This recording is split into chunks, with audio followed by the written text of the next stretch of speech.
किस दल का होगा। अब जैसे कितने कांग्रेस के होंगे, कितने राजद के होंगे, कितने जदयू के होंगे, ये तो हमको लगता है जो कल बैठ के, आज से कल तक लोग बैठ के फाइनल करेंगे। 16 तारीख को क्या शपथ ग्रहण समारोह हो रहा है? उम्मीद तो अभी यही जताया जा रही है।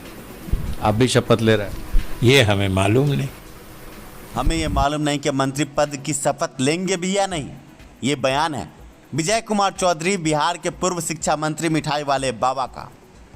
ऐसे में आरजेडी जेडीयू सरकार बनने के बाद पहला एक्सक्लूसिव इंटरव्यू विजय कुमार चौधरी, बिहार के पूर्व शिक्षा मंत्री का। उन्होंने जो बातचीत की है, सुनिए उन्हीं की जुबानी। आप स्पीकर रह चुके हैं, 5 साल आपने बखूबी चलाया है। एक तरफ तेजस्वी यादव भी थे जब सरकार में, तब भी, और फिर जब बीजेपी के साथ आ गए तब भी। स्पीकर को नो कॉन्फिडेंस मोशन के लिए कहा गया, अविश्वास प्रस्ताव के लिए आप लोग की तरफ से लाया गया है। अगर वो इस्तीफा नहीं करते हैं तो क्या क्या परिस्थितियां बन सकती हैं? नहीं, पहली चीज़ तो ये है कि अमूमन ऐसा देखा गया है कि जैसे ही सरकार बदलती है तो आम तौर पर विधानसभा अध्यक्ष इस्तीफा दे देते हैं, क्योंकि स्पीकर हमेशा सत्ता पक्ष या सत्ता में जो गठबंधन होता है उसी के होते हैं, इसलिए कि स्पीकर भी बहुमत से चुना जाता है। तो जब तक बहुमत नहीं हो तो सरकार नहीं बनती है, और अगर बहुमत है तो फिर सरकार विपक्षी पार्टी का नहीं रह सकता है।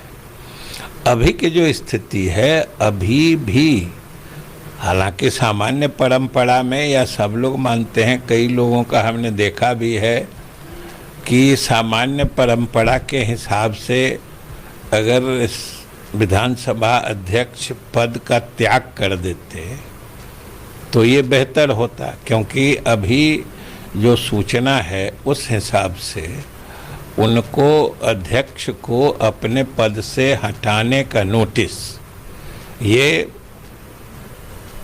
करीब 50-60 विधायकों ने दे रखा है विधानसभा सचिवालय को, और ये सामान्य परंपरा है। और नियमों के तहत भी अगर विधानसभा को, अध्यक्ष को हटाने का कोई प्रस्ताव विधानसभा के विचाराधीन होता है, जो अभी है, क्योंकि उसमें नियम है कि जिस दिन विधानसभा सचिवालय को दिया जाता है उसके 14 दिनों के बाद उस पर विमर्श होता है।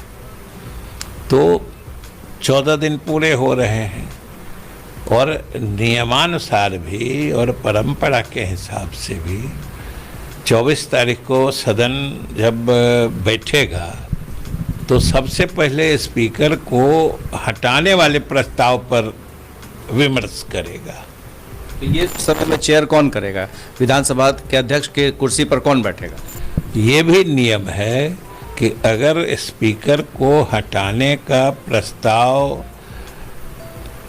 पर अगर सदन विमर्श कर रहा है तो उस समय वो अध्यक्ष जिनको हटाने का प्रस्ताव है वो उस कुर्सी पर नहीं रहेंगे। और अपने यहाँ अभी बिहार में तो चूँकि उपाध्यक्ष भी कार्यरत हैं या उपाध्यक्ष भी काम कर रहे हैं, तो ये स्वाभाविक रूप से उपाध्यक्ष उस समय सदन की अध्यक्षता करेंगे जब उनके हटाने का प्रस्ताव सदन के विमर्शाधीन होगा।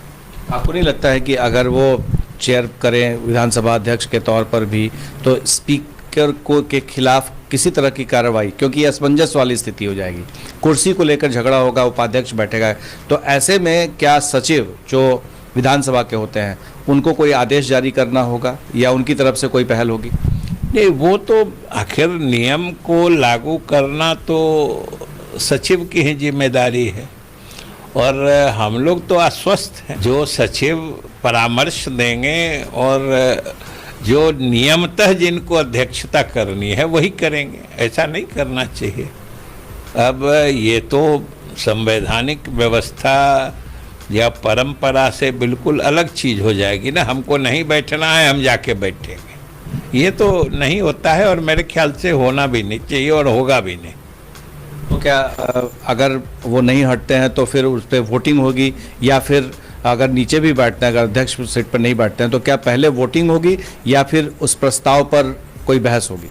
नहीं, ये तो परंपरा के हिसाब से पहले उनको हटाने की जो नोटिस है या अध्यक्ष को हटाने का जो प्रस्ताव है उस पर सदन विमर्श करेगा। विमर्श करेगा या फिर उस पर बहस होगी? क्या उनको मौका मिलेगा अपनी बात रखने का? सदन में विमर्श का मतलब ही होता है कि जिनको जो कहना है कहेंगे और अंत में मतदान होगा।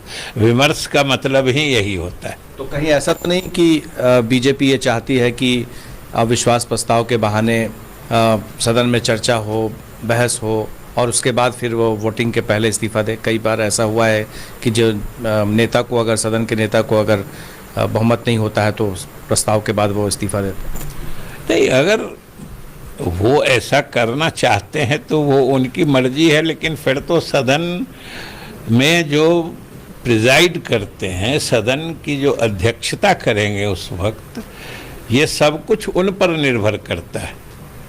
जो कितने देर का विमर्श होगा, कितना देर विपक्ष को मिलेगा, कितना देर सरकार को मिलेगा, और अगर विमर्श में वो कुछ कहना चाहेंगे तो सरकार भी उस पर रिस्पॉन्ड करने के लिए बाध्य होगी। सरकार भी अपनी बात रखेगी ना, ये तो सीधी बात है। जेडीयू का होगा या आरजेडी? नहीं, ये तो जो लोगों ने तय किया होगा, नेताओं ने तय किया होगा, उसकी अभी घोषणा नहीं हुई है। हमारे ख्याल से आज से कल से परसों तक हो जाएगी। कहा जा रहा है कि आरजेडी को मिलेगा। ये हमें सूचना नहीं है, कयास तो तरह तरह के लगाए ही जाते हैं। अगर जेडीयू के पास नहीं होता है तो क्या लगता है कि जेडीयू कमज़ोर होगी महागठबंधन में? क्योंकि पिछले दफ़े बीजेपी को जेडीयू ने दे दिया था और विजय सिन्हा बने थे, तकरार देखने को मिला था मुख्यमंत्री और विजय सिन्हा के बीच में, तो वैसी स्थिति फिर पैदा हो सकती है? नहीं, ऐसी कोई बात नहीं है कि जेडीयू कमज़ोर होगा। और सबसे बड़ी बात होती है कि कौन उस पद पर बैठता है, उसकी समझदारी सबसे महत्वपूर्ण होती है। इसलिए राजद का बैठे, कांग्रेस का बैठे, माले का बैठे, जदयू का बैठे, कोई फर्क नहीं पड़ता है। गठबंधन के पास ऐसा प्रबल बहुमत है कि उससे कोई फर्क नहीं पड़ेगा, पहली बात। और दूसरी बात, जो उस पद पर बैठेंगे निश्चित रूप से उनमें इतनी सलाहियत होगी कि किसी दल को कमज़ोर करने की कोई स्थिति नहीं बनने देंगे। पर विजय सिन्हा के साथ जो देखने को मिला, अब तो आप गठबंधन से अलग हो चुके हैं, आपको लग रहा है कि उन्होंने सही किया था जो मुख्यमंत्री के साथ जिस तरह से बहस हुई थी, जिस तरह से वो सरकार के कामकाजों में अपनी भागीदारी देख रहे थे या फिर चलाने की कोशिश कर रहे थे? आपके सवाल पूछने के तरीके से ही स्पष्ट है कि उन्होंने जो काम जिस ढंग से किया उस पर आप प्रश्न चिन्ह आपके मन में है। तो ये क्या इशारा करता है? आप कह रहे हैं कि जो उनके तौर तरीके थे, तो ये तो लगता है कि आपके मन में भी कुछ संशय घूम रहा है। तो संशय को स्पष्ट ये तो बिल्कुल अपने आप में इशारा है।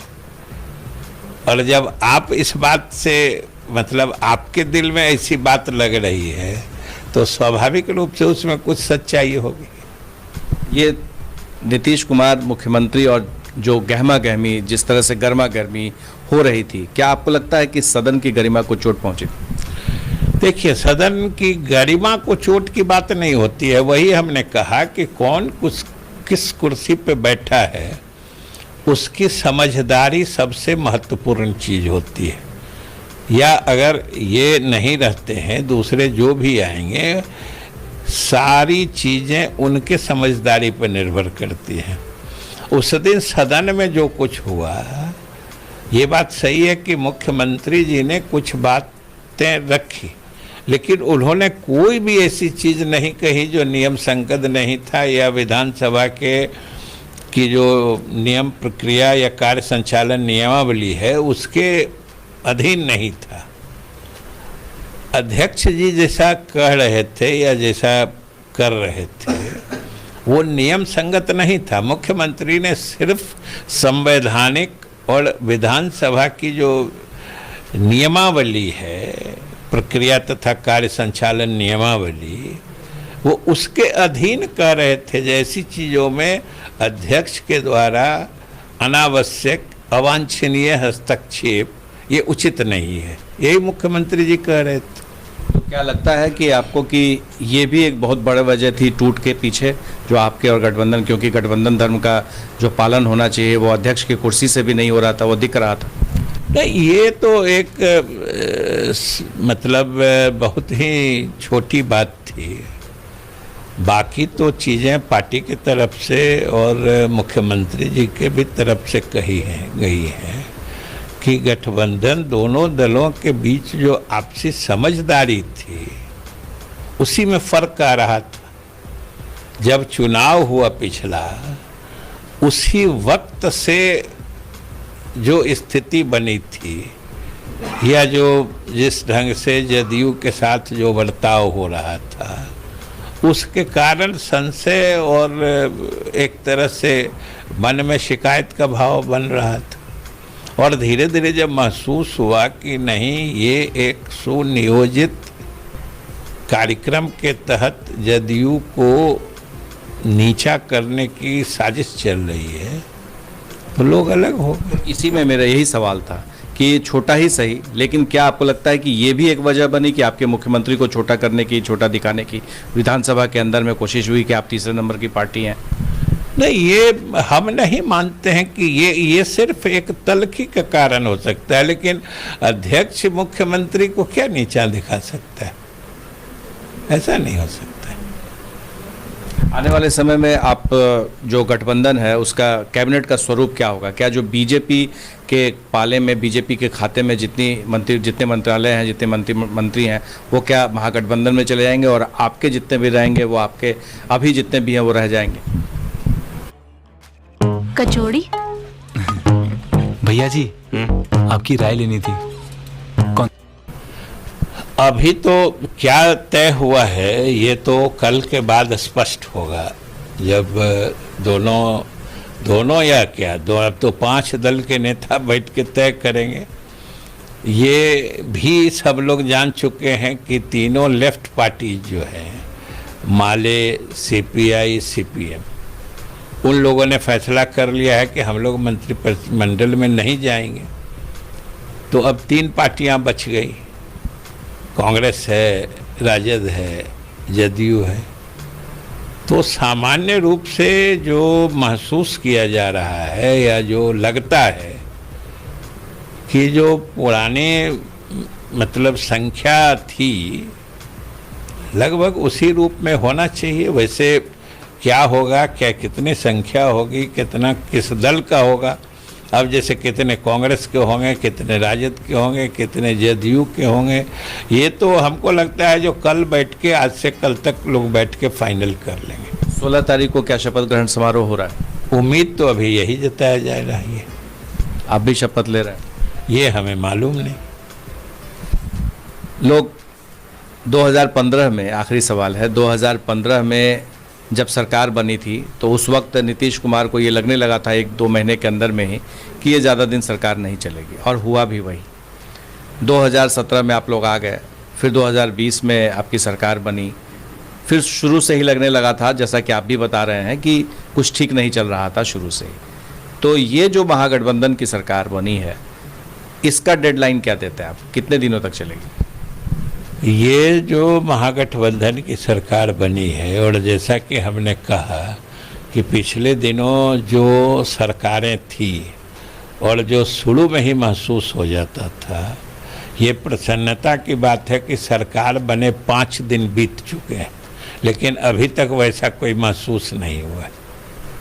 कोई आशंका, किसी तरह की शंका कि आगे जो लालू यादव के परिवार या उन लोगों की तरफ से, उनकी पार्टी के नेताओं की तरफ से, कार्यकर्ताओं की तरफ से जिस तरह का आरोप लगता था जंगल राज का, हम समझते हैं कि जो पिछला अनुभव रहा है उसके आधार पर वो लोग भी जरूर सोचेंगे कि जो चाहे गठबंधन से संबंधित हो या जो पब्लिक परसेप्शन में जिन चीज़ों के कारण परेशानी आती है, वो भी जरूर इतना महसूस किए होंगे और उस चीज़ की पुनरावृत्ति की कोई संभावना नहीं दिखती। पुरानी गलतियों से सभी ने सबक सीख लिया।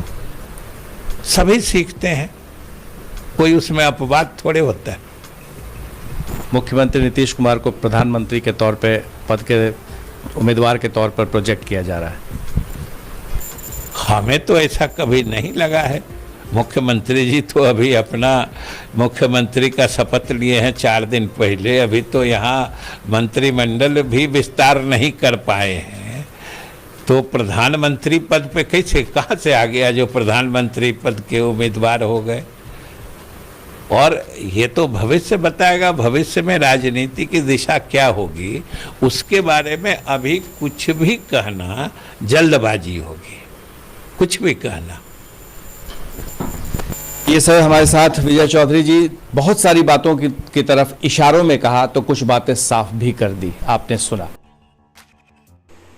अगर आप बिहार के बाहर के प्रतिष्ठित यूनिवर्सिटी कॉलेजों से BA DLED एडमिट की पढ़ाई पूरी करना चाहते हैं सस्ते दरों पर, तो स्क्रीन पर दिए नंबर पर कॉल करें। धन्यवाद वीडियो देखने के लिए। वीडियो पसंद आया तो लाइक ज़रूर करें।